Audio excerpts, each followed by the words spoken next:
అందరికీ నమస్కారం. ఈరోజు మాఘ పౌర్ణమి అంటే 24 శనివారం ఫిబ్రవరి 2024 రోజున మాఘ పౌర్ణమి వచ్చింది. ఈ మాఘ పౌర్ణమిని మహామాఘి అని కూడా అంటారు. మాఘ పౌర్ణమి యొక్క విశిష్టతని ఈరోజు మనం తెలుసుకుందాం. ఈరోజు చేయవలసిన పనులు, చేయకూడని పనుల గురించి, ఏం చేస్తే మంచి జరుగుతుందన్న దాని గురించి మనం ఈరోజు తెలుసుకుందాం. మాఘ పౌర్ణమి యొక్క విశిష్టత కథ విన్నవారికి ఆరోగ్యము, ఐశ్వర్యాలు సిద్ధిస్తాయని శ్రీకృష్ణ భగవానుడు ధర్మరాజుకి చెప్తున్నట్లు పురాణ కథనం. పురాణాల ప్రకారం మాఘ పౌర్ణమి లక్ష్మీదేవి శ్రీ మహావిష్ణుమూర్తికి అంకితం చేయబడింది. ఈ పవిత్రమైన రోజున ఎవరైతే భక్తి శ్రద్ధలతో లక్ష్మీనారాయణలను పూజిస్తారో వారికి ఆనందము, శ్రేయస్సు దక్కుతుందని నమ్ముతారు. అయితే 24 శనివారం ఫిబ్రవరి 2024 రోజున మాఘ పౌర్ణమి వచ్చింది, అంటే ఈరోజు. ఈ పర్వదినాన మనం ఏం చేయాలని దాని గురించి తెలుసుకుందాం. గంగ స్నానం ఎంతో విశేషం. బ్రహ్మ వైవర్త పురాణం ప్రకారం శ్రీ విష్ణుమూర్తి మాఘ పౌర్ణమి రోజున గంగాజలంలోనే ఉంటాడు. సర్వదేవతలందరూ ఈరోజు గంగాజలంలో ఉంటారు. అందుకే ఈరోజు గంగా స్నానం చేయడం వల్ల చాలా ఫలితం ఉంటుంది అని పెద్దలు చెప్తున్నారు. ఈ మాఘ పౌర్ణమి యొక్క ప్రాధాన్యత తెలుసుకుందాం. మాఘ పౌర్ణమిని మహామాఘి అని పిలుస్తారు. అన్ని పౌర్ణముల కంటే ఈ పౌర్ణమికి ఎంతో ప్రాధాన్యత ఉంది. మాఘ స్నానం చేయడం వల్ల ఎంతో గొప్ప ఫలితం లభిస్తుంది. ఈ మాసంలో మన నివాస స్థానానికి దగ్గరలో చెరువు, కొలను లేదా బావి దగ్గర స్నానం చేయాలి. చేస్తే అలా శుభ ఫలితాలు వస్తాయని పండితులు చెప్తున్నారు. ఏది దగ్గరగా ఉంటే మనం అక్కడ స్నానం చేయాలి.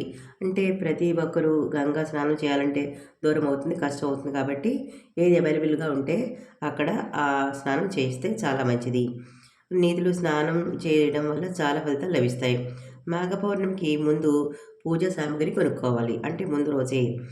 ఈ పూజా సామాగ్రిలో 5 రకాలు ఉండాలి. అవి ఏంటంటే 1 పండ్లు, 2 పువ్వులు, 3 పసుపు, 4 కుంకుమ, ఇంకా ఇతర సామాగ్రి, ఇంకా ఫలాలు, ఫ్రూట్స్ అవన్నీ కూడా మనం దేవుడికి మన శక్తి మేరకు పెట్టుకోవచ్చు. మాఘ స్నానం పూర్తయిన తర్వాత సూర్యునికి అర్ఘ్యం ఇవ్వాలి. అనంతరం శ్రీ మహావిష్ణువు లేదా శివుని ఆలయానికి వెళ్ళి దర్శనము, పూజ, దానాలు, ధర్మాలు చేస్తే మన వీలుని బట్టి, అవకాశాన్ని బట్టి ఎంతో మంచిది. విష్ణు సహస్రనామ పారాయణం తప్పకుండా చేయాలి. ఏమాత్రం అవకాశం ఉన్నా విష్ణు సహస్రనామ పారాయణం చేయండి. ఎర్రని వస్త్రము, ఎర్రని చందనము, ఎర్రని ఆకుకూరలు దానం చేయాలి. కుదిరినంత వరకు ఇవి దానం చేస్తే ఏది వీలైతే అది దానం చేయడం వల్ల మంచి ఫలితం లభిస్తుంది. మాఘ పౌర్ణమి వేళ మీ సామర్థ్యం మేరకు దాన ధర్మాలు చేయాలి.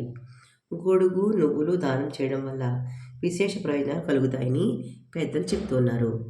గొడుగు, నువ్వులు కూడా దానం చేస్తే చాలా మంచిదట. ఇలా చేయడం వల్ల అశ్వమేధ యాగం చేసినంత ఫలితం దక్కుతుందని శ్రీకృష్ణుడు ధర్మరాజుతో చెప్పినట్లు పురాణాల్లో పేర్కొనబడింది. శ్రీకృష్ణుడు ధర్మరాజుతో చెప్పారట ఈ యొక్క విధానాన్ని. అయితే ఇప్పుడు మనం ఒక కథ కూడా చెప్పుకుందాము.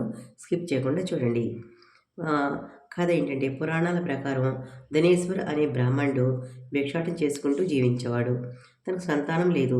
ఆ రోజు భిక్షాటనకి తన భార్య వెళ్తుంది. అందరూ ఆమెను అవమానిస్తారు. ఆమెకు కాళికాదేవిని 16 రోజులు పూజిస్తే మంచి జరుగుతుందని కొందరు చెప్తారు. దాంతో ఆ భార్యాభర్తలు 16 రోజులు కాళికని పూజిస్తారు.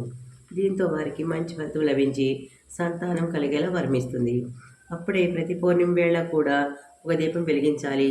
అలా 32 పౌర్ణమిలో దీపాలు పెట్టాలని చెప్పి చెప్తారు. వెంటనే వారు అలానే చేస్తారు. వారికి కుమారుడు జన్మిస్తాడు. అప్పటి నుంచి మాఘ పౌర్ణమి ఉపవాసం ఉండడం వల్ల బాధలు, ఉపశమనం కలుగుతుంది వారికి. అప్పటి నుంచి కూడా కోరికలు నెరవేరుతాయని చాలామంది నమ్ముతూ ఉంటారు. అందుచేత ఈరోజు చేయకుండా పనులు కూడా చెప్పుకుందాం. ఈరోజు ఆలస్యంగా నిద్రించకూడదు. మీ ఇంటిని మురికిగా ఉంచొద్దు. ఎందుకంటే దుష్ట శక్తులు చెడు ప్రదేశాల్లోనే త్వరగా ప్రవేశిస్తాయి.